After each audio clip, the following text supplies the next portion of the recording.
So today, we're going to dive into one of the oldest, most continuous worldviews on our entire planet. And this isn't just a collection of old stories, it's a completely different way of seeing and being in the world. It's a journey into a totally different kind of knowledge. Okay, let's get into it. This Aboriginal proverb, wow, it just hits right at the heart of what we're talking about. It suggests that this thing called dreaming has nothing to do with what happens when you sleep. It's about a vital connection to reality. And if you lose that connection, well, you're lost. This one idea is the key to unlocking everything else.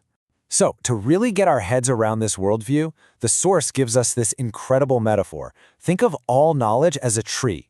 Now, how you approach this tree completely changes what you learn from it. Let's break down what that really means.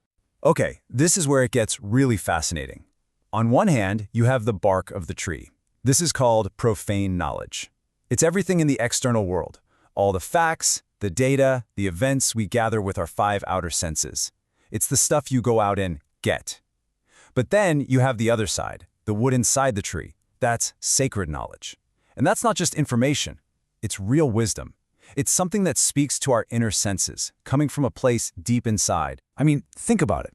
Our news cycles, social media, the constant flood of information, we're pretty much obsessed with the bark, right? We've become experts on the surface of things. We're taught to live off the world, taking from it instead of with it. And this really sets the stage for a journey into the wood, into a completely different kind of reality. All right, so let's peel back that bark and venture inside. This is where we come face to face with the absolute core of Aboriginal spirituality, the Dreamtime. And let's be clear, this isn't a dream like we think of it.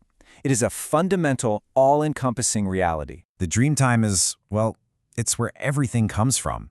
It's sometimes called the Everywhen, a timeless place where the creative ancestors who literally shaped the mountains, the rivers, the animals, and us, they still exist.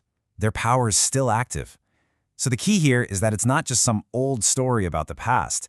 It's a living, breathing reality that is happening right now. And this just shows you how much of a mind-bender this is compared to how we usually think. In the Dreamtime, there's no clean line between yesterday, today, and tomorrow. It all exists at once. It's even described as a kind of quantum reality. The wisdom of the ancestors isn't some historical fact. It's a living force, an active power you can tap into, right here, right now.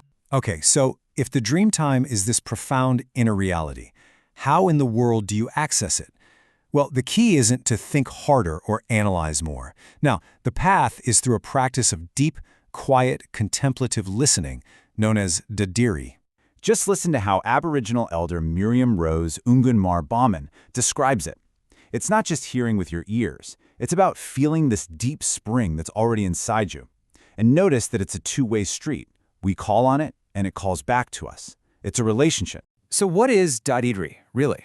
It's a state of being. It's this quiet, still awareness where you're present enough to hear not just the noise, but the silence too. It's a way of knowing that comes from patiently waiting and observing, not from trying to force an answer. And wow, this is such a huge shift from how many of us were raised. We're taught to learn by asking questions, by challenging, by taking things apart. But this way of knowing suggests a totally different path, that real learning comes from patient watching, from deep listening, and only after all that, from taking careful action. It's about receiving wisdom, not just grabbing it. And the cool thing is, you can actually try this. It's really simple.